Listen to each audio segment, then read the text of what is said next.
Mais uma aí, Marli.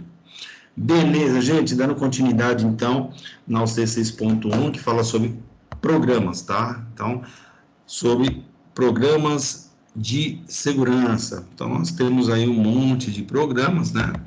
E eu vou tentar mostrar alguns para vocês. Lembrando que eu estou apontando aqui uns programas que vão sair vão ser excluídos, né, das normas, né, que é o PPRA, que é o PCMAT, esses caras eles vão sair e vai entrar no lugar deles o PGR, o Programa de Gerenciamento de Risco, né? E aí a metodologia para segurança do trabalho, a partir daí, então, a gente vai falar em gerenciamento de saúde ocupacional, né? Então, a gente vai pensar em gerenciar tudo isso, tá? Mas eu vou passar depois, até eu estava falando com a Vanessa, que é o C7, ela fala de gestão desses caras aí. Então, a gente, estou mostrando aqui todos os programas para vocês. Oi, minha filha. Quem está falando? Então, o que vai acontecer? Na outra, então, a gente vai fazer a gestão de tudo isso aí, tá bom? Então, dando continuidade na UC, né, que ontem nós paramos aqui nesse slide 25, tá? Então, a gente está falando da serra circular. Todos os profissionais que irão operar as serras circulares receberão aí uma ordem de serviço específica para o trabalho da mesma, tá? É obrigatória a utilização dos seguintes equipamentos de segurança para operar essa serra circular, tá? Que é aquilo que você já conhece, a questão de equipamento de segurança. Então, para trabalhar com a serra circular é necessário o capacete conjugado, né? Que é o capacete, às vezes é 3 em 1, né? Aqui está falando em protetor facial, protetor auricular e o capacete, 3 em 1, tá? A gente chama de capacete conjugado. Abafadores de ruído e óculos de proteção contra impactos para ajudantes, máscara contra poeiras, empurradores, né, para serra circular. O que é esse empurradores? Quando você tem a serra circular, tá? Você tem a serra circular, para você, se você vai pegar uma madeira e vai empurrar, pode ser que sua mão entre na serra. Então a gente pega alguma coisa e empurra a madeira, tá? Um empurrador. Coletor de serragem, né, para que a serra, o resíduo, né, do pó de serra não fique espalhado, porque também ele é inflamável. O coletor, né, de serragem, um avental de raspa, né, para não pegar as farpinhas da madeira, e luva de vaqueta, né, que é a primeira falange, que seria aí no pulso. Deve ser instalado próximo às bancadas da serra circular 2 extintores de incêndio, tipo CO2 e água pressurizada, né? Então, a gente sempre coloca esses dois tipos, o gás carbônico, né, que é o CO2, e a água, tá? Então, um é para a classe, o CO2 que é para a classe B e C, e o água que é para a classe A, tá bom? Os vibradores. Antes de ligar o vibrador, deve-se verificar se todas as ligações elétricas estão feitas corretamente, a fim de evitar o que? Um curto-circuito, falta de fase, aquecimentos e queima de motores. É importante não somente os vibradores, mas todo equipamento.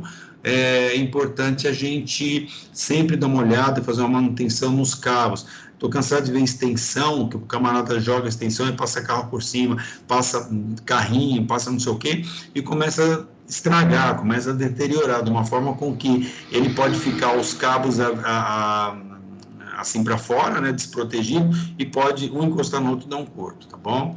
As ligações elétricas só devem ser feitas por profissional, né, qualificado, que é um eletricista, não pode ser uma gambiarra. Devem ser tomados os seguintes cuidados com os vibradores, né? Esses vibradores para vibrar o concreto. Então, não arrastar o motor pelos mangotes do vibrador, né? Então, o mangote, né, não pode, porque senão pode pegar e estragar. Limpar o motor vibrador após cada jornada de trabalho, isso já é uma norma também de segurança, tá? A gente tem um hábito de, normalmente nas obras já acontece isso, terminou o turno de trabalho, você tem que lavar o equipamento, não pode deixar o equipamento totalmente sujo, né? Verificar as instalações elétricas sempre que a temperatura do motor ultrapassar 60 graus, ou seja, normalmente a gente já tem esse hábito, mas a gente orienta o funcionário que está trabalhando em qualquer equipamento elétrico, você sentiu que ele está um pouco quente, você tira. eu até oriento, né, os funcionários em carregador de celular. Então, você coloca seu carregador de celular, né, na tomada. Se você vê que ele está aquecendo muito, você tira, entendeu? Então, normalmente, os que são originais, eles não têm essa questão de aquecer, ou quando a bateria também é original. Agora, quando a bateria ela é de segunda linha ou é pirata, o carregador ele vai aquecer muito, e aí pode até surgir uma explosão, né? Uma queima. Todo operador de vibrador deverá receber o seu encarregado direto, orientações para o uso correto desse equipamento, que não é brincadeira. É obrigatório o uso do seguinte equipamento de proteção individual: luvas de borracha tipo hexanol, né? Cano longo, óculos de segurança, ampla visão, botas de borracha, avental de PVC ou similar, protetor auricular.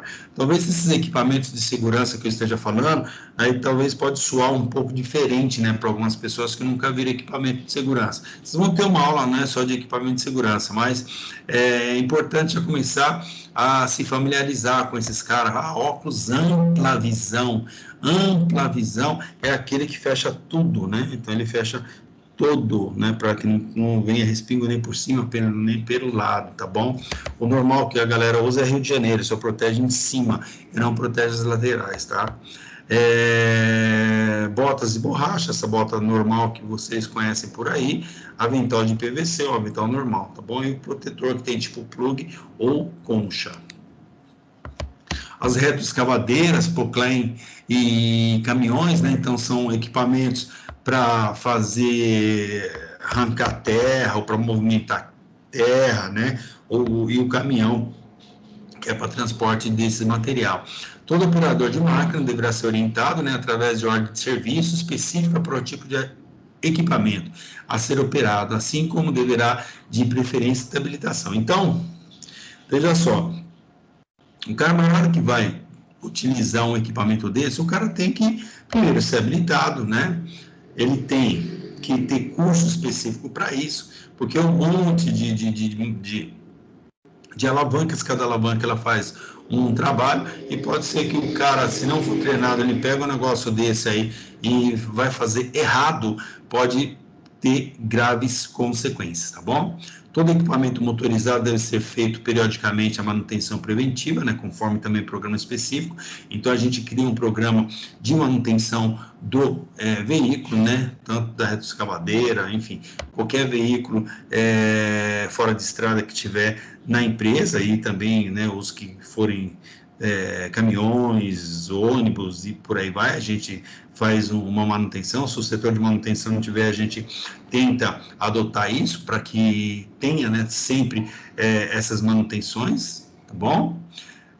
Para trabalho de escavações com retroescavadeiras, o acompanhamento deverá ser feito pelo encarregado direto, visando o risco de acidente, tá? O que é encarregado direto? O cara que conhece profundamente as atividades, né? Então ele que vai falar, olha, mais para cá, mais para lá, cuidar daqui, cuidar dali, que o cara conhece bem o tipo de trabalho.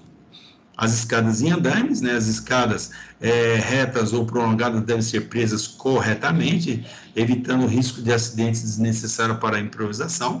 Então, às vezes o pessoal faz escadas improvisadas, isso é inaceitável em qualquer lugar. Acho que vocês já viram aí, ou se não foi onde você mora, nas casas vizinhas, o camarada ele pega duas madeiras, cola assim, cola um monte de outras madeiras, prega, né? Outras madeiras, as escadas não podem ser desse jeito, então o risco de queda é gigante. Inspecionar as escadas antes de usá-la, né? Isso também é importante. Não se deve pintar as escadas, exceto o número. Então, a gente não pinta a escada porque você acaba escondendo as imperfeições da escada, tá bom? Não usar escadas como escoras, extensão a bancadas de trabalho ou qualquer outro uso que não for próprio. Então, você não tem que usar a extensão de alguma coisa, fazer ela bancada em cima de alguma coisa para subir, né? Não pode. Ao subir ou descer as escadas, não carregar nada nas mãos, que impeça o apoio com as mãos. Então, é evidente que a gente, quando vai subir numa escada, né, e vai ter que carregar alguma coisa, a gente coloca a ponta de uma corda no cinto, aí você sobe com as duas mãos. Quando você chega em determinado local, aí você solta, se amarra, você solta a corda, né, a pessoa coloca num balde, A pessoa lá de baixo puxa e vai todo o equipamento que for necessário. Ou você sobe com os equipamentos que você for utilizar no cinto, tá? No cinto, nunca usar prego na boca, parafuso na boca. Tem gente que enfia um montão de parafuso, coisa na boca, isso não pode, tá bom? Isso é inadmissível, tá bom? A escada de abrigo com ângulo para apoio, né? Deve ficar também completamente aberta e nivelada, né? Ter sapatas de borracha limitador de altura, né? Então, ela tem que ter aquela borracha para não escorregar e o limitador, olha, ela só chega até aqui, né? Não permaneça no último degrau da escada de tipo ângulo, né? Então, ângulo, né? A escada aqui é assim, você não pode chegar no último degrau, que você vai segurar onde, né? Você não tem aonde segurar. Então, não pode. A escada tipo ângulo, você vai chegar até um determinado ponto, mas você tem que segurar com uma mão e fazer o trabalho com outra, ou se amarrar quando tiver a possibilidade. Sempre trabalhar de frente para a escada, com os dois pés apoiados no degrau, nunca de costa para a escada, tá? Os andaimes. Os andaimes, ele é obrigatório a instalação de guarda-corpo, né, e rodapé. Travar todos os pés rolantes antes de usar e nunca movê-los quando tiver alguém em cima. Então, isso é um andame, né? Isso são preocupações do contexto, assim, simples, né? Que a gente pega o andame e a gente tem as rodas, a gente, quando para o lugar, você trava as rodas, todas as rodas, o camarada sobe, vai fazer o trabalho. Ah, tem que ir 1 metro para lá. Então, o camarada desce, destrava a roda, chega no metro e assim vai, tá? Ter travamentos diagonais nos montantes, ou seja, toda vez que você monta um andaime, né, então você montou um andaime, trava, montou um andaime, ao contrário, montou um andaime, trava, montou um andaime e assim vai até lá em cima, né? Então, esses travamentos diagonais de lado, né? Então, montou, travou, e assim vai. Sempre usar uma escada para ter acesso a algum lugar no andame, nunca subir escalando mesmo. Então, normalmente, os andames já tem uma escadinha, você coloca do lado e você vai subir pela lateral do andame. Toda a forração do andame deve ser completa e travada nas extremidades, então ela tem que ser de fora a fora. Então você tem o buraco do andame, né? E aí você vai fazer o preenchimento, mas esse preenchimento nas pontas, nas extremidades tem uma garra, né? Que ela encaixa, né? No andame para não correr nem para lá e nem para cá. Bom, as madeiras utilizadas na forração devem ser de boa qualidade, sem nós e rachadura, não é aquele olho, né? Então, esse nó, ele enfraquece a tábua. Devendo verificar periodicamente o estado das tábuas, né? Se o camarada deixar a tábua no sol e chuva, ela vai apodrecer. É obrigatório o uso de cinto de segurança, tipo paraquedista, em trabalhos acima de 2 metros de altura. Mas quando eu falo acima de 2 metros de altura, tem que estar claro na cabeça de vocês, não é eu vou trabalhar em 2 metros de altura, não. Quando o seu pé tiver acima de 2 metros, tá? Então, é isso que é acima de 2 metros. Então, senão o camarada fala assim, que nem aqui, na minha casa tem 2,70 m, eu tenho que usar cinto? Não, filho, não. Acima de 2 metros, onde o seu pé tiver. Então, você vai subir. Na hora que você estiver subindo. Chegou 2 metros do seu pé até o solo, a partir daí, então, tem que usar o cinto, beleza? Colocação de andames que excedam 5 metros a partir da placa da base devem ser ancorados à torre, os equipamentos devem ser estaiados e ter trava-queda. Então, quando você vai fazer um andame muito alto, o que você tem que fazer? Faz estaiada, né, que é o que? Amarra uma corda de um lado, uma corda no outro lado, né, para ele não tombar, tá? E amarra o andame em cima, então de uma forma que ele não vá para lá, nem para cá e nem tombe, tá bom? Todos os andames devem ser montados retos e firmes, com bases sólidas, por isso que quando estiver montando, coloca até um nível, né, para ver se está tudo certinho. Ter sapatas, guarda-corpo, né, telas de proteção em rodapé e toda a extensão do andame, inclusive na cabeceira, tá? Então, lá em cima, onde o cara vai ficar, também tem que estar totalmente protegido.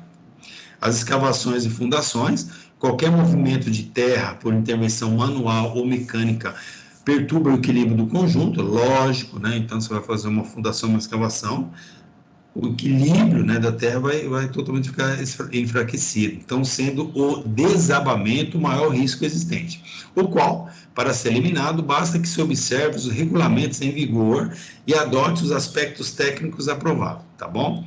O grau de umidade no terreno, sendo um fator de alta importância, deve ser considerado. Se o terreno estiver molhado, é evidente que quando você fizer um buraco, ele vai ceder, tá? É importante que vocês entendam que lá na NR18, quando fala escavação e fundação, ele fala que você tem que ter a metade do buraco que você vai fazer, metade, tá? Então, eu vou fazer um buraco de 10 metros. 10 metros, então metade disso, 5 metros, tem que ser a distância da boca do buraco até o montante onde eu vou jogar a terra. Então, a terra não pode ser na ponta da onde eu estou fazendo escavação. Como, né? Acho que você viu, o cara está fazendo poço e vai colocando na borda. Não. Tá? Por norma de segurança, você tem que ser a metade da profundidade. Então, eu vou fazer 10 metros, 5 metros, né? Então, um raio de 5 metros, aí que eu começo a colocar a terra, tá bom? Os trabalhos de escavação não podem ser iniciados antes que façam um planejamento adequado, abrangendo os seguintes itens: informação da existência de galerias, canalizações ou tubos elétricos no terreno. É lógico que tem que fazer, o pessoal quando vai fazer isso, eles já fazem uma avaliação, né, de solo e tal, para saber o que tem. Proteger as redes de abastecimento e tubulação, lógico, né? Você vai fazer uma fundação, então, principalmente quando tem gás, quando chega em um determinado momento, eles têm uma fita, né? A fita dizendo, olha, cuidado, tem gás. Aí o cara, né? Então ele tem um cuidado para escavar aquele lugar. Proteger redes de abastecimento, né? Lógico, a pessoa, o cara estourar uma adutora lá, é complicado. Retirar ou escorar pedras grandes de qualquer material com risco de queda ou tombar durante a execução do serviço. Então, tira isso aí por longe, porque senão ele pode voltar e pegar o operador que está lá embaixo. Limpar a área onde for executada a escavação, proteger o público quando for o caso, né? Os taludes instáveis da escavação com profundidade superior a 1,5 m devem ser ancorados. Então, o talude, o corte, né? Então, a gente coloca a madeira dos dois lados e coloca uma trava, né? Então, tem nas paredes e uma trava no meio, para não ter como engolir o operador que estiver lá embaixo, ou o trabalhador que estiver, tá? Toda escavação com mais de 1,5 m de profundidade deve ter escadas ou rampas para permitir fácil acesso e escape do pessoal em caso de emergência. É lógico, o cara não vai ficar pulando. Imagina 1,5 m você pular para dentro, depois como que você sai? Você vai raspando e isso pode fazer com que a parede ela se desestabilize e caia sobre você. No serviço de escavação manual, os trabalhadores devem manter distância suficiente entre si e nunca derrubar qualquer material escavado para baixo. Então, é super perigoso. Então, escavou, jogou para cima, esse material não pode voltar, tem que ter uma certa segurança para isso. A fim de impedir a aproximação, deve-se colocar tapumes ou fitas zebradas, visando isolar a área de serviço de segurança. Tudo isso que eu estou lendo, gente, ele está dentro do PCMAT. Então, quando, né, você começa a desenvolver o PCMAT, esses aí são os itens do PCMAT, o que deve ser feito. Então, no PCMAT já fala todas as orientações, isso depois dá treinamento para todos os funcionários e divulga todas essas informações, tá bom? Escoramento com prolongamento acima do nível de terreno, então sobe, ultrapassa o terreno para não ter nenhum problema de uma chuva vir e cair. Então, todo o escoramento ele tem que sair fora do local de onde está fazendo a fundação. No caso de fundações, além dos cuidados naturais a serem tomados, considerando-se as escavações, os movimentos de terra quase sempre presentes, é importante considerar também os cuidados especiais quando a concretagem de blocos de coroamento das cintas foram iniciadas antes do término da fundação, pela variedade das atividades simultâneas em desenvolvimento de canteiro. Então, é assim, no canteiro de obra, existe um monte de trabalhos, né, simultâneos, e às vezes pode ter algum tipo de trabalho próximo, onde tem a concretagem, onde tem a movimentação, e pode interferir nesse buraco. Então, por isso que a gente tem que tomar muito cuidado. Então, se tivesse sendo feito um outro trabalho, como compactação, alguma coisa no outro lado, eu vou suspender aqui esse trabalho, né? Então, a gente tem esse poder para suspender até terminar lá, para não destabilizar o solo e gerar um soterramento. deve-se tomar precauções para que a execução de fundações não causem dano na estabilidade dos taludes, né? Então, o camarada acorda de qualquer jeito, o talude pode cair. Em trabalhos noturnos, deve haver iluminação adequada, né? Onde se executa os trabalhos. Isso também é praxe, né? A gente tem que tomar esses cuidados. A estrutura para concretagem, aí já entra no item concretagem, as formas, na montagem de formas na beirada de laje a mais de 2 metros de altura devem usar cinto de segurança, né, tipo paraquedista. Normalmente agora, né, a gente, não é normalmente, agora a gente só usa paraquedista, tá? Ligado a um cabo de segurança a uma estrutura, então a gente faz como se fosse, a gente chama de estirante, coloca num ponto ou um cabo de aço e ele se amarra ali, tá? O escoramento, as peças de madeiras usadas em escoramento não devem apresentar rachaduras, excesso de nó, seção reduzidas ou deterioradas. Né? Vai colocar uma madeira lá que está toda deteriorada. Normalmente o pessoal não usa isso. Os escoramentos de formas devem ser inspecionados antes, durante e após o lançamento de concreto. Então o cara está colocando concreto e tem um camarada olhando lá para ver se não está criando uma barriga, alguma coisa, para ele suspender a concretagem. Já na armação de ferro, a armação de pilares e vigas, né, quando colocados no interior das formas, deve ser feito com toda a precaução, para não prensar a mãos e dedos, né? Sempre que for necessário, caminhar diretamente sobre a armação de laje, deve cobri-las com tábuas ou chapas de compensado. Senão o cara vai ficar pisando ali nos ferros, né? Pode ter um vergalhão para cima, ele pode se machucar. Qualquer transporte manual de armação pronta deve ser feito com todas as precauções e os trabalhadores devem estar equipados, né, com luva de raspa de couro, né, uma luva mais rígida, né, mais resistente. A proteção para os ombros será necessária sempre que os mesmos forem usados para apoio da armação durante o transporte manual. Então, se o camarada vai levar no seu ombro, então a gente coloca como se fosse uma almofada, né, para ele transportar esse equipamento. As fiações aéreas não devem ser penduradas ou amarradas diretamente às armações de pilares ou peças de escoramentos metálicos. É lógico, e na hora que tirar, vai dar um curto. A concretagem ainda, após o lançamento de concreto, deve-se efetuar uma inspeção geral no escoramento. Então, depois que mete concreto, tem que olhar se o escoramento está perfeito, né? Se não está tendo nenhuma barriga, nenhuma depressão, nem nada, porque isso pode danificar toda a estrutura. Todos que trabalham no local de lançamento de concreto devem usar os seguintes EPIs, né? Bota de borracha, luva de hexanol, cano longo, óculos ampla visão, capacete, avental e por aí vai, tá? Não se deve descarregar no mesmo local a quantidade excessiva de concreto, né? No lançamento de concreto por meio de carrinhos de mão ou jericas, o caminho da ida em volta deve ser distinto, formados por madeiras e ter largura adequada. Então, o que é isso, né? Tanto se for encher a laje com carrinhos, né? A betoneira que vai espalhando, ou um balde gigante, né? Que a grua traz, então o cara enche de concreto lá embaixo, ele sobe, quando chega o cara abre e solta o concreto, né? Então, esses dispositivos aí não pode jogar tudo no lugar, o cara tem que ir espalhando, né? Joga não só no lugar, ele joga espalhado e o pessoal vem se acertando, tá bom?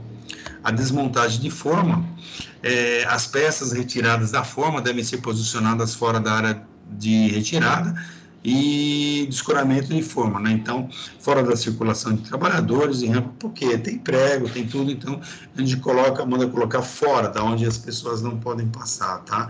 E aí deve ter seus pregos rebatidos ou retirados, tá?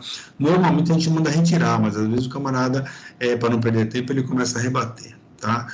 O ruim de rebater prego, né, amassar o prego, que depois, às vezes, não dá para reutilizar a tábua, você acaba estragando uma tábua, por isso que normalmente eles pedem para retirar mesmo, tá? Então, isso é importante. Deve ser construído um andaime adequado para a desmontagem de formas. área abaixo da fachada a ser desformada, deve ser isolado com cordas, fitas zebradas, enfim, para evitar que caia alguma madeira na cabeça de alguém, tá? Toda equipe de desforma deve usar luva de raspa, óculos, além do capacete e botina de couro, tá? Já no canteiro de obra, que já é um outro item, né, tem o layout do canteiro de obra. O layout do canteiro de obra, um desenho simples onde tem cada parte do canteiro, as administrações de segurança do canteiro, né? Tem o que? Instalar lixeiras em cada sala para coleta de lixo, né? Então, as salas de escritório, que é a administração. No almoxarifado, no seu interior deve ter prateleiras, escaninhos, né, para guarda de material de pequeno porte. Escaninho é como se fosse uma teia, né? Então, aqueles buraquinhos para o camarada colocar lá os equipamentos. Todo material de segurança deve ser controlado pelo almoxarife, que terá a supervisão do técnico de segurança do canteiro. O material deverá ser mantido em boas condições de uso, assim como sem defeito. É obrigatório que todos os equipamentos de proteção individual estejam com certificado de aprovação junto ao Ministério do Trabalho, que é o chamado CA, né? Então, quando passar, a segurança homologa e manda para o almoxarifado. É o almoxarifado, então, que vai fazer essa distribuição. Não armazenar produto inflamável no interior do almoxarifado, lógico, né? Ele vai ser armazenado num outro local. A gente não coloca produto inflamável junto com esses equipamentos. O depósito de combustíveis inflamáveis deve ser de material incombustível e ficar em local isolado e com boa ventilação, onde só deverá ser permitida a entrada de pessoas autorizadas. É obrigatório instalar placas de advertência em local bem visível com os seguintes dizeres: inflamável, não fume. Certo que essa questão de não fumar hoje, a gente tem visto com bons olhos, que a maioria das empresas proibiram, né? Então, o cara quer fumar, ele vai fumar num local adequado, onde a gente da segurança do trabalho, a gente determina, chamado fumódromo, né? Então a gente cria um fumódromo, ó, fulano, né? Quem fuma aqui, galerinha do cigarro, fuma nesse lugar aqui, que nós já avaliamos e vimos que não tem nenhum risco, tá? As áreas de vivência, né? Então, primeiro, nas áreas de vivência, a gente tem as instalações sanitárias. As instalações sanitárias devem ser constituídas de lavatório, vaso sanitário e mictório, na proporção um conjunto para grupo de 20 funcionários, ou fração, bem como chuveiros, na proporção de um chuveiro para cada grupo de 10 trabalhadores, ou a fração disso. Todas as dependências sanitárias devem ser mantidas em condições de limpeza e higiene, e é importante manter no canteiro de obra uma pessoa encarregada pela limpeza das dependências sanitárias, assim como sendo obrigatório também a distribuição de papel higiênico, né? E não está aqui, mas as toalhas também, né? Papel, toalha para enxugar a mão, tá? Então não é só papel higiênico, toalha também, além do sabonete líquido, tá? Sabonete para lavar a mão, não para tomar banho. Tomar banho aí é individual. Cada um leva o seu sabonete e toma seu banho, utiliza a sua toalha e por aí vai. As dependências sanitárias do canteiro de obra devem ter pé direito de mínimo 2,5 metros, né? Não é tão baixo, de altura, ou respeitando seu código de obra do município. Normalmente é por aí mesmo, tá? Um banheiro, principalmente de prédio, né? Chega no máximo 2,40, por aí. Então, não é tão baixo.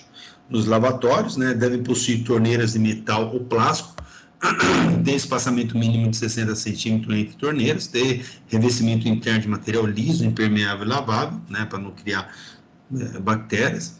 O local destinado ao vaso sanitário deve ter mínimo 1 metro quadrado, né, ser provido de porta com trinco interno e borda inferior de no máximo 15 centímetros, ou seja, embaixo do banheiro, tá, ele não vai até o talo, ele tem que ter um espaço de 15 centímetros embaixo, bom? Deve ter recipiente com tampa para papéis usados e deverá ter ventilação para o exterior. Então, veja bem, tem que ter um recipiente para colocar os papéis, e olha que interessante, com tampa. E é interessante que muitas vezes você vai num canteiro de obra, ou até mesmo em algumas empresas, o recipiente ele é destampado, tá bom? E destampado a proliferação de moscas e tal, e isso é preocupante, por isso que ele tem que ser tampado. bom? As divisórias devem ter altura mínima de 80, né? O esvaziamento sanitário deve ser do tipo bacia turca ou do tipo sifonado. Então, bacia turca é aquele que o camarada não tem contato com nada. O camarada é uma bacia turca, ele é no chão, né? Então só tem um local para você colocar o pé, você fica na posição agachado e ali você faz suas necessidades, tá? Isso chama-se bacia turca, ou do tipo sifonado, que aí é essa bacia normal que você conhece, tá bom? Só que aí a gente recomenda que seja com o assento. E aí, para higienizar o assento, pode colocar, né, um álcool em gel, né, no dispense, o camarada pega papel higiênico, ele passa ali para fazer a sua asepsia, para poder usar, tá bom? Nunca, nem em sonho, o camarada deve subir em cima do banheiro. Por isso que, com medo, algumas obras eles colocam a bacia turca, né? Que aí o camarada vai lá, fica de cócoras e, né?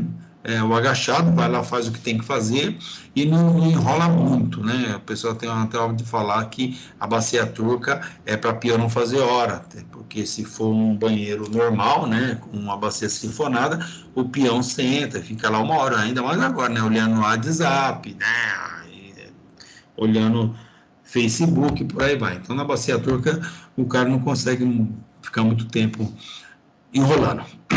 Os sanitários devem ser ligados à fossa séptica ou uma rede geral de esgoto, né, com interposição de sifões hidráulicos. É lógico, senão o cheiro volta.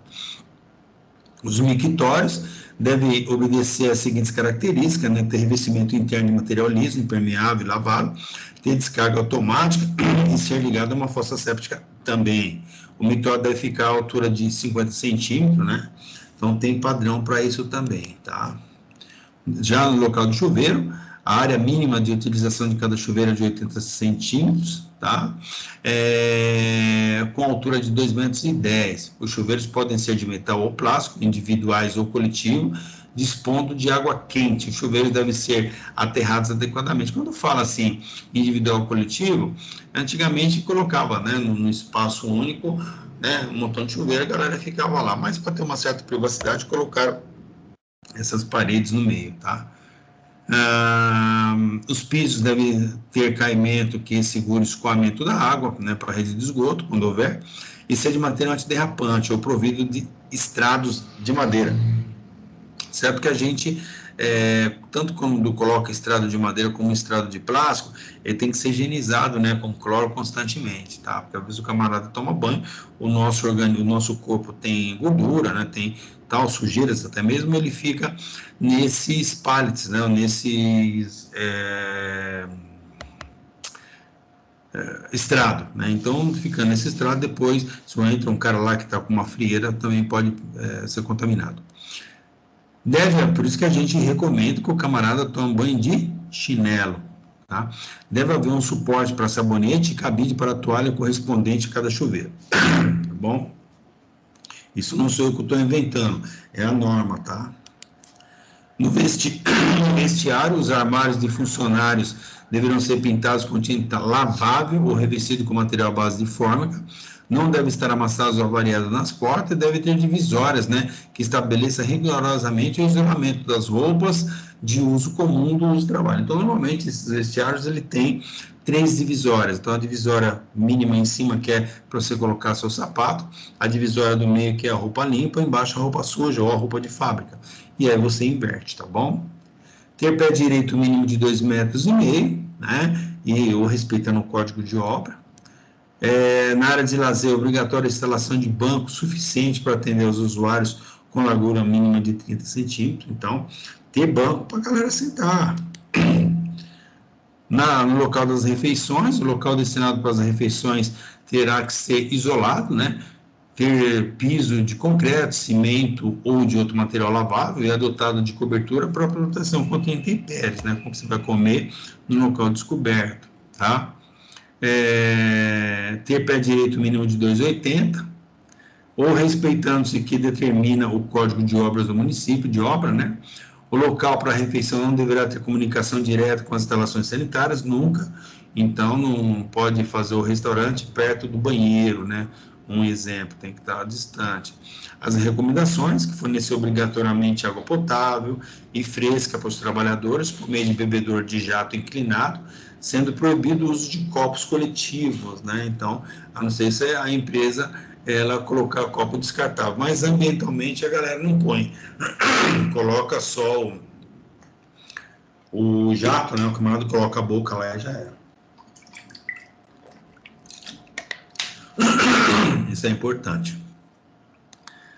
A educação preventiva, né? Todos os trabalhadores dessa obra irão receber treinamentos admissionais e periódicos, assim como ordem de serviços específicas, né? A ordem de serviço é que estava inserida na NR1, porém, lembra que agora teve alteração, então na NR1 agora está os indicativos para fazer o PGR. Então, as informações sobre condições do meio ambiente, equipamento de proteção individual, equipamentos de proteção coletiva, riscos de acidentes inerentes à sua função, atos e condições de segurança, tudo isso está na instrução de trabalho ou na ordem de serviço. No treinamento admissional, né, todo funcionário recém-chegado à obra, quer seja ele transferido de outra unidade ou recém-admitido, passará por um treinamento inicial específico, né, em segurança do trabalho, antes do início de suas atividades, com carga de horária de 6 horas e contendo informativo de descrição do ambiente de trabalho, medidas de orientação que fazem parte da função, atividades de funcionários, empreiteiros. Então é importante, gente, vocês começarem a perceber que quando a gente fala em treinamento, que treinamento é constante, aí nesses programas a gente abre um espaço para a gente dizer o que a gente faz, como que a gente vai fazer. Então, descrição do ambiente, descrição da função, na sua função você vai fazer isso, deve fazer isso, tá? Você está limitado a fazer isso, tal. Você não pode fazer isso porque você está exposto aos agentes nocivos e assim vai, tá? Riscos de acidentes, nessa função, os riscos são esse. A gente tem que falar, antigamente o pessoal tinha um certo medo de falar, não tem que ter medo, tem que falar para o cara quais são os perigos. Aqui você tem o risco de perder a mão, perder um pé, esmagar a cabeça, você tem o problema de cair, quebrar a coluna, ficar paralítico, sei lá, dessa natureza, mas você tem que falar para o cara. A utilização de equipamentos de proteção individual e informações sobre CIPA e etc, tá? Os treinamentos periódicos, né, que são treinamento mensal de orientação prevencionista de segurança, higiene e saúde, com a participação de todo o efetivo do canteiro de obra, com duração em torno de 1 hora, né, utilizando recursos audiovisuais. Então, esse treinamento periódico é importante a gente fazer por escala, né, por grupos, né, de trabalhadores, até mesmo para não atrasar a obra. Cada momento a gente faz com um determinado grupo, passando o máximo que a gente puder de informação. Então, quando você fala só, parece que fica meio limitado as informações, né? Então, por isso que lá na frente eu vou ensinar, eu não, né? A gente vai dar aula para vocês de técnicas de treinamento, e nessas técnicas de treinamento eu vou ensinar vocês o quê? Como levar a mensagem, como fazer uma apresentação que seja bem objetiva. Isso, na verdade, a gente já iria começar a fazer, né? Só que, infelizmente, com essa pandemia atrapalhou tudo, mas a gente já ia começar a fazer. Então, todos esses trabalhos, esse trabalho mesmo, aqui, essa aula mesmo, cada grupo ia me apresentar um projeto, né, um plano, um programa desse aí, apresentar em sala.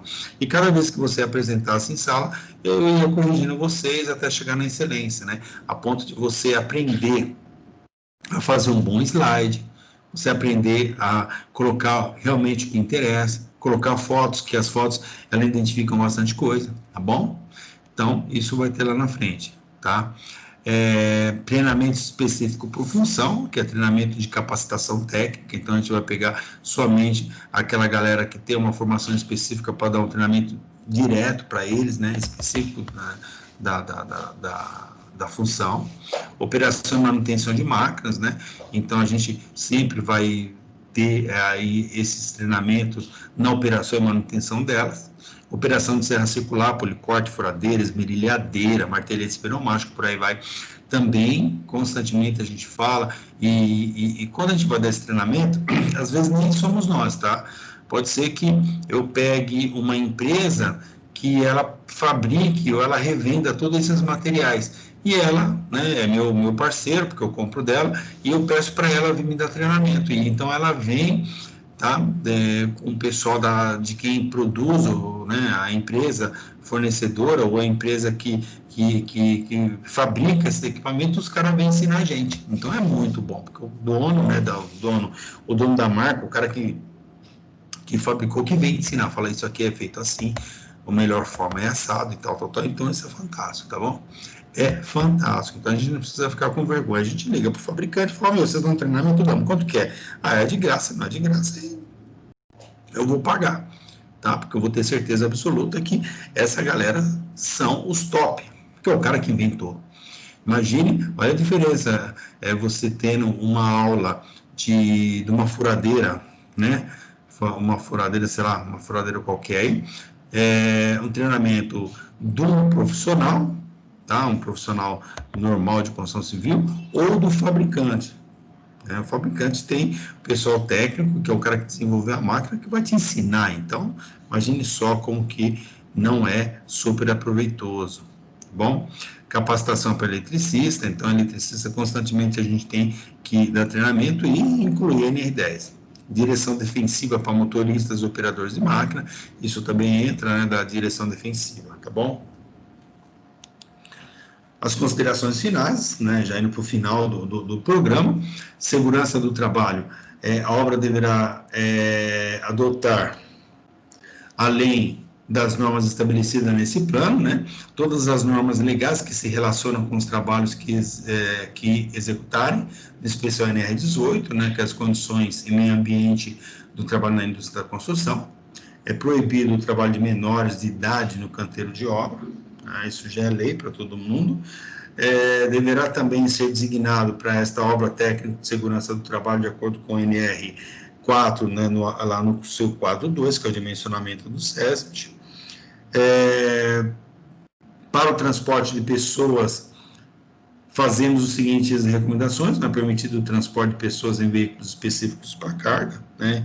Isso também já sabemos, não é nada além disso.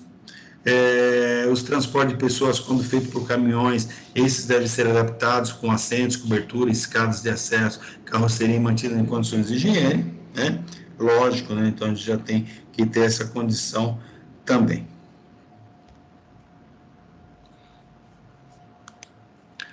Os mestres encarregados devem ser orientados no sentido de alertarem previamente os trabalhadores, os quais será dada uma tarefa para os riscos dos serviços, os cuidados que devem ser tomados, de modo a ser executado com segurança. Normalmente, a gente acaba orientando o funcionário, né? A gente acaba instruindo melhor os líderes, né? Para que os líderes, eles consigam o quê? Consigam repassar para o funcionário essas medidas de segurança que nós adotamos. Então, é super importante nós termos um treinamento específico com os mestres encarregados, uma coisa um pouco mais agressiva, né?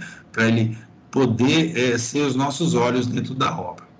Não deve ser permitido executar trabalho em estado de intoxicação alcoólica, lógico, né? Então, durante a construção, sempre tem um camarada que bebe, ou alguns que bebem, e a gente tem que tomar cuidado com isso. Não somente álcool, né? Também qualquer substância tóxica, né? Tem de maconheiro não está escrito. Principalmente a molecada agora que fuma dessas drogas não está escrito. Então, nós temos que tomar cuidado, tá bom? Porque o camarada fuma maconha, ou cheira uma cocaína, ou cheira um crack, fuma crack, ou toma muito bebida alcoólica, com certeza ele vai trazer transtornos irreparáveis. Então é importante detectar isso e levar o conhecimento da empresa. A empresa vê o que faz, se vai dispensar, se vai mandar para tratamento, por aí vai. Não deve ser permitido ingresso no canteiro de obra de arma de munição, explosivo, né? A menos que explicitamente autorizado, né? Então, né, normalmente a gente não permite.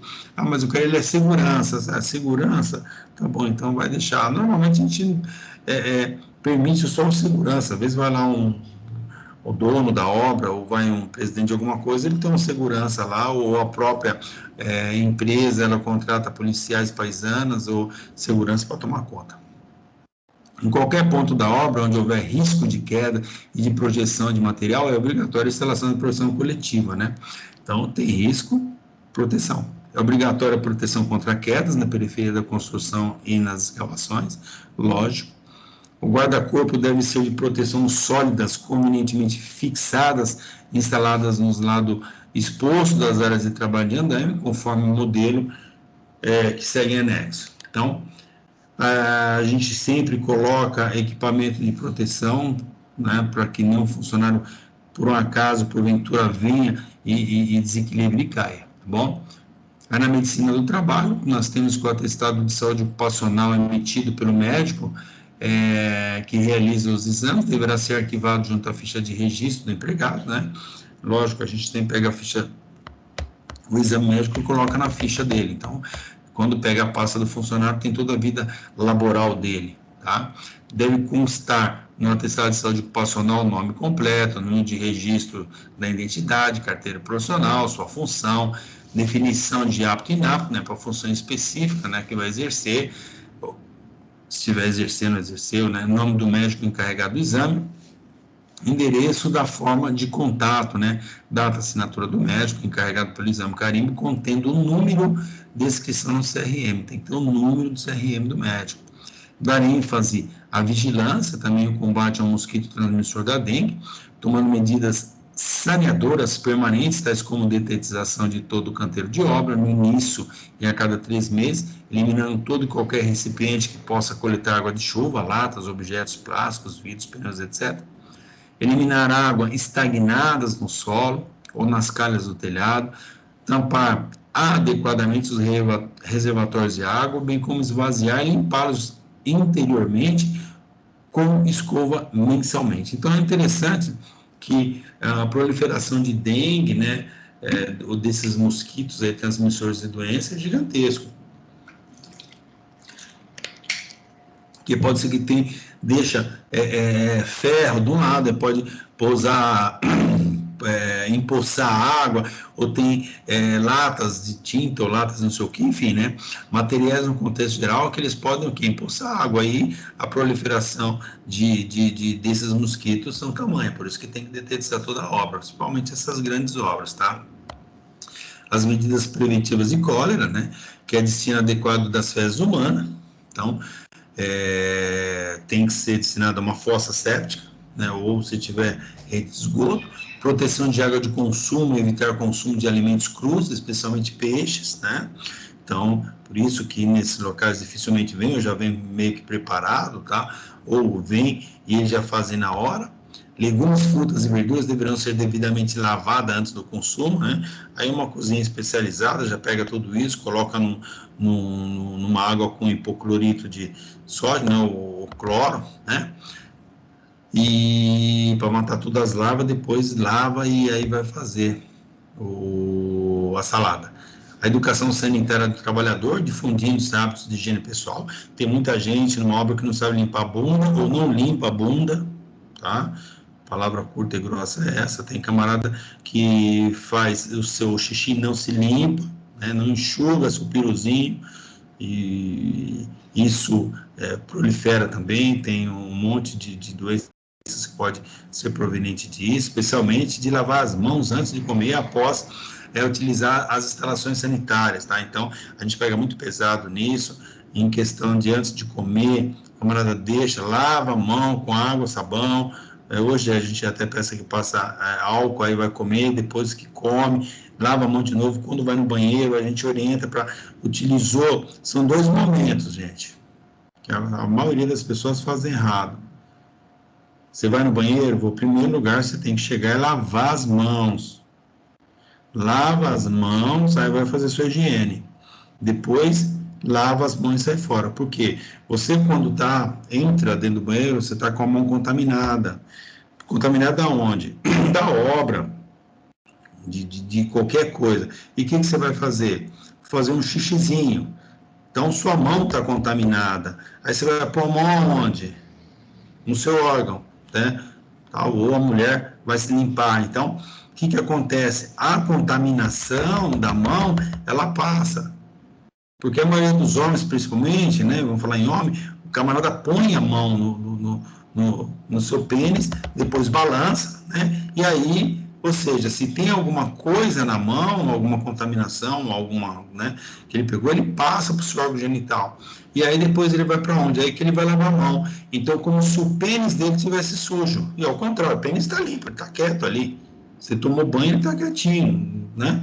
Não tomou sujeira nem nada. A sua mão está suja, então você tem que entrar, lava a mão, aí vai fazer seu xixizinho e tal, fez, enxuga, lava a mão e vaza. Mulher é a mesma coisa, tá com a mão toda contaminada, aí vai lá e passa. A mulher é pior ainda, porque é aberta, por isso que muitas mulheres aí têm infecção urinária facilmente. Então, lavei a minha mão, fiz o que tinha que fazer, limpei,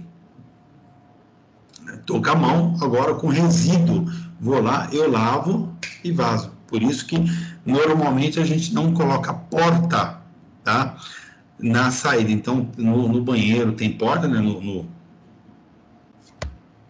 tem um vaso sanitário, tal, tem porta. Da pia, quando você lava a mão para fora, não tem mais porta, para você não ter o quê?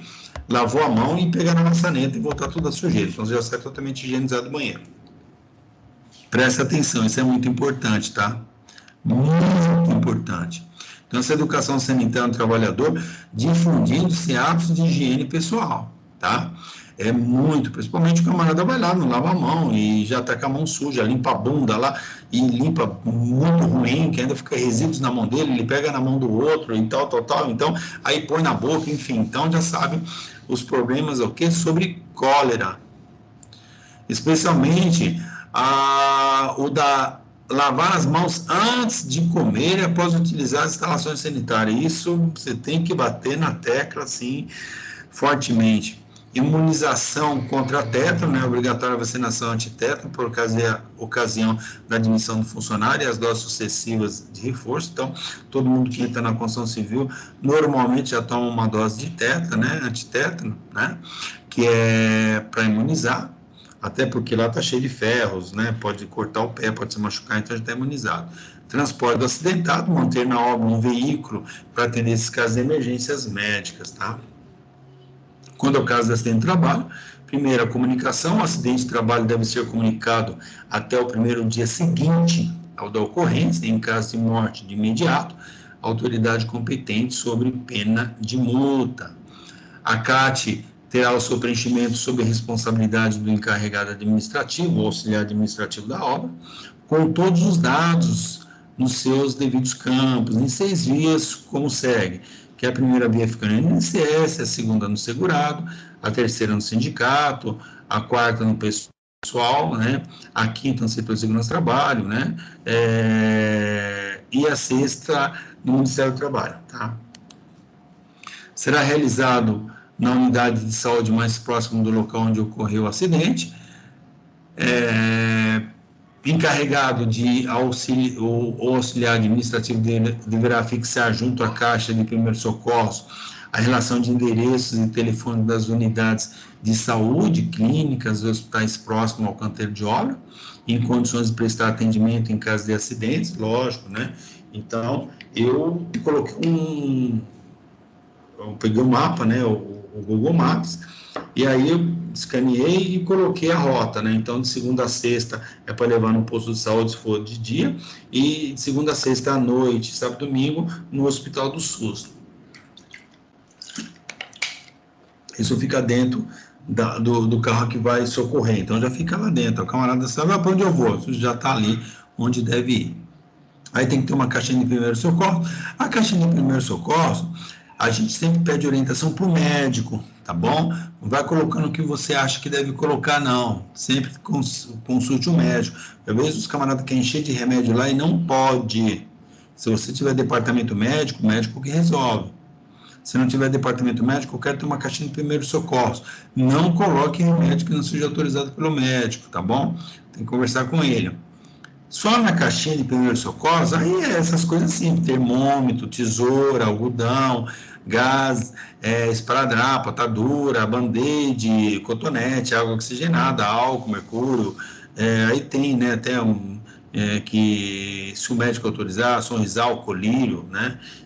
Luva descartável, pinça, né? E aí entra as instruções de utilização, né, de uso exclusivo da obra, pergunta sobre alergias antes de fazer curativo ou fornecer medicamento, ver se o camarada não tem isso, manter os nomes dos medicamentos na embalagem original para não fazer uso de soluções ou remédio trocado, normalmente a gente não pega, quem cuida de doente é o médico, então não vamos colocar na nossa responsabilidade isso. Lavar as mãos antes de fazer o curativo, lógico, antes de fazer o curativo em alguém, não utilizar instrumentos ou materiais desta caixa para outro fim, e manter sempre arrumada e abastecer em condições do uso. Aí, assina, né, e tal, e está concluído o PCMAT, tá? Esse é o PCMAT, beleza? Ele é bem completo, assim como o PPRA também e outros procedimentos e programas que tem. Beleza? Com isso aqui eu finalizo o PCMAT. Alguém tem alguma pergunta sobre o PCMAT?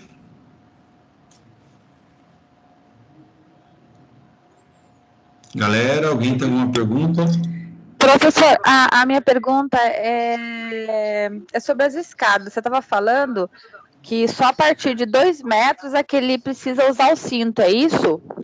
2 metros não da escada, 2 metros do seu pé no chão. Tipo assim, 2 metros do solo, vamos supor, vai. vamos supor, quantos metros você tem? Eu? 1,72. 1,72. Então, alguém tinha que colocar mais 30 centímetros na sua cabeça e subir na sua cabeça. Tchum. Tá. Então, teria 2 metros o pé da pessoa até o chão. É isso que a norma fala. Que as pessoas acabam confundindo. Acima de 2 metros, o camarada acha que é do chão até onde você vai. Então, você vai mexer em 2 metros, você tem que estar ancorado, não dá. Ou seja, então, se eu for mexer em alguma coisa acima da sua cabeça, eu vou estar amarrado. Não! 2 metros do seu pé até o solo. Tá? Essa é a altura. Altura de 2 metros. Então, aí a partir daí, já se torna isso um perigo. Tá? Então, vamos supor, você vai pintar o teto da sua casa. Normalmente, o teto, né, de uma casa de pé direito, normalmente tem em torno de 2,70 metros. 2,70 metros. Então, se você tem 1,70 metros, você vai colocar o quê? Alguma coisa em torno de 1 metro, para você subir uma escadinha, às vezes até menor, uma escadinha para você pintar. Então, não precisa, entendeu?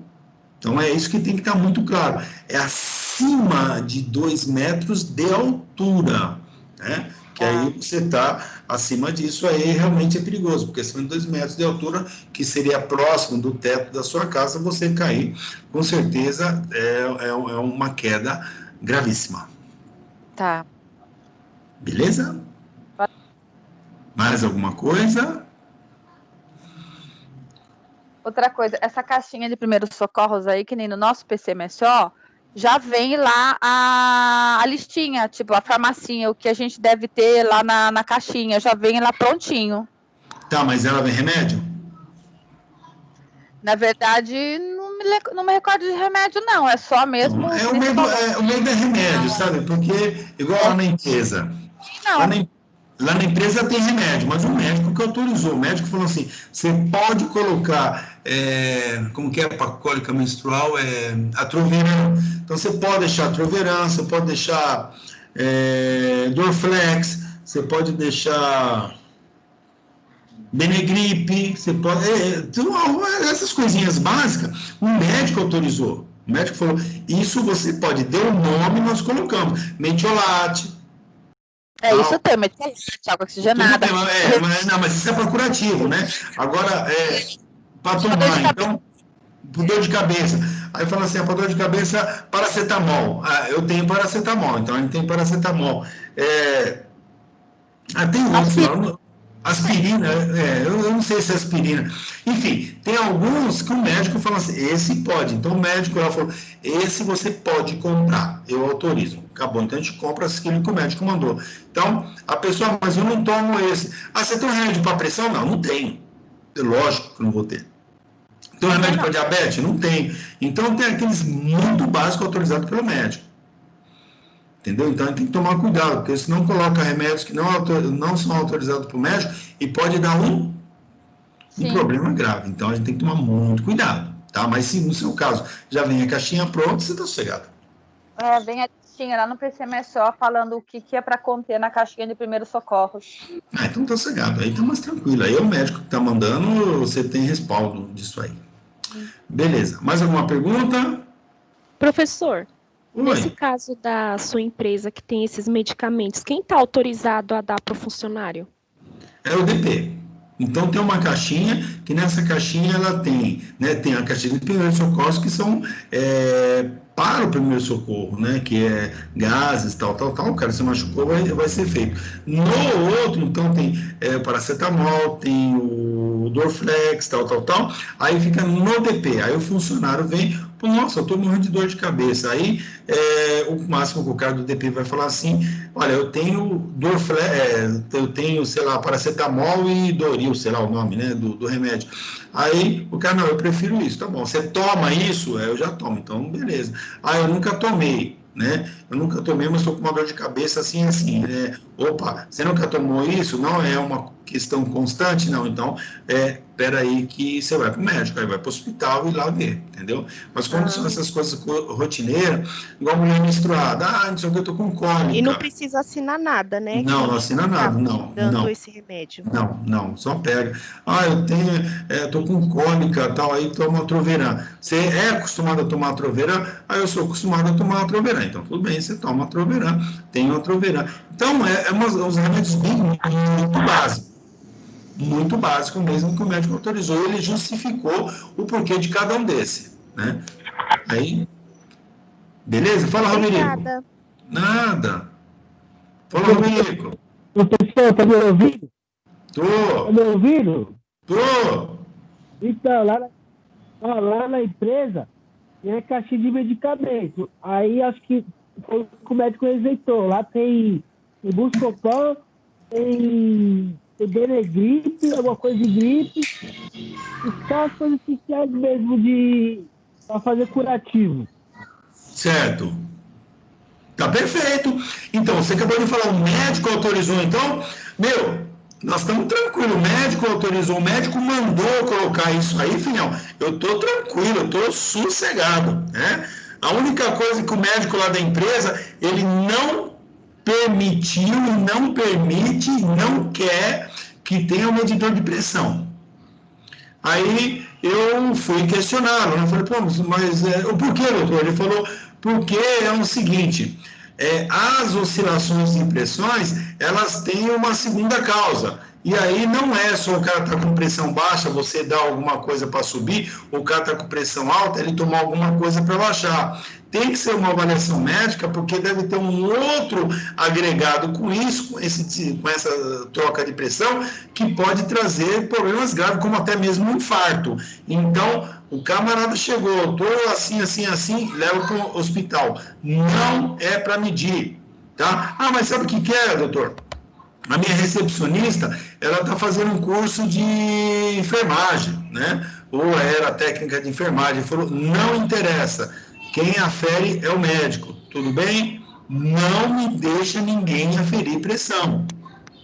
Hoje em dia, nem nas farmácias eles não estão medindo mais. Então, por isso que ele foi assim, e eu até então não sabia, mas faz tempo já. Então, eu não sabia. Eu fui numa de falar, doutor, mas a gente compra esse digital, você coloca no braço do cara, deu tanto por tanto, beijo, tchau. Não, ele não quer, falou, nem digital, nem nada. Não afiram pressão arterial aqui na empresa. Não quero. Então, aconteceu alguma coisa, o cara está com pressão baixa, alto, médico, a gente coloca dentro do carro e leva para o hospital. Chegou no hospital, fez a avaliação, está alto ou baixo, o médico vai avaliar se tem outras questões de saúde e aí vai dar o diagnóstico. Tá? Então, tem que tomar muito cuidado com isso, galera. Muito cuidado. Até em casa, às vezes, está acostumado a medir pressão de parente, tal, mas tem o 12/8, sei lá, eu nem entendo desses negócios. Mas está dentro do quê? Está abaixo. Abaixo do quê? Está acima do quê? A sua baixa está alta, a baixa está alta, está baixa. Eu já ouvi gente falar, mas a sua alta está baixa, a baixa está alta. Pô, mas e aí? E aí? Tá, ela tá baixa, você sobe como? Coloca sal embaixo da língua? Você concorda?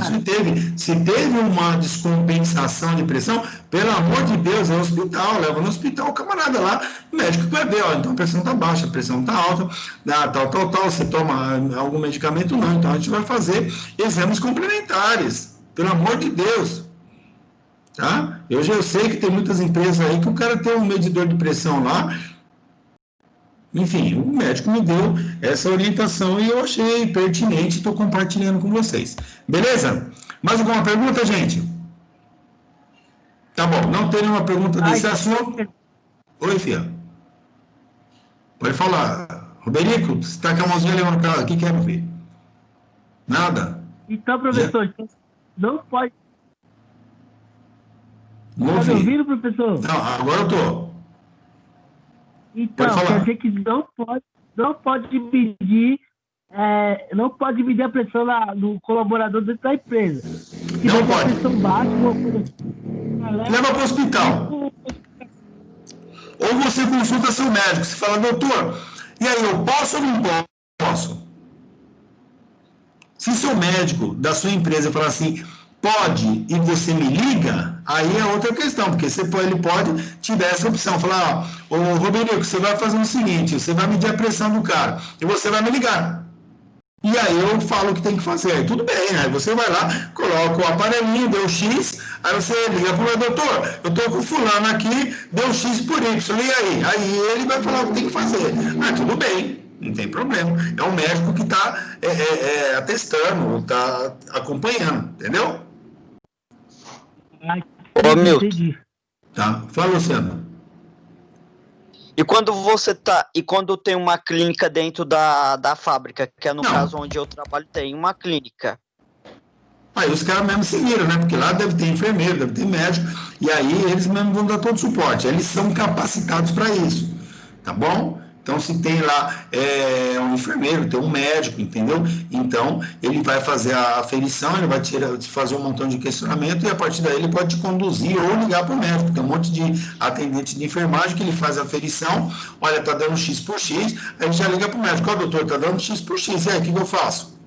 Entendeu? Porque, na verdade, às vezes, você vai em hospital, o atendente afere sua pressão e aí te manda, né, pro médico, aí o médico lá ele afere de novo, para saber se realmente foi aferido certo, o que tá, e por aí vai, entendeu? Então, mas você está coberto, você já tem uma clínica lá dentro. Beleza, gente? Mais alguma pergunta? Beleza. Tá, então eu vou encerrar aqui a gravação, tá? Encerra a gravação.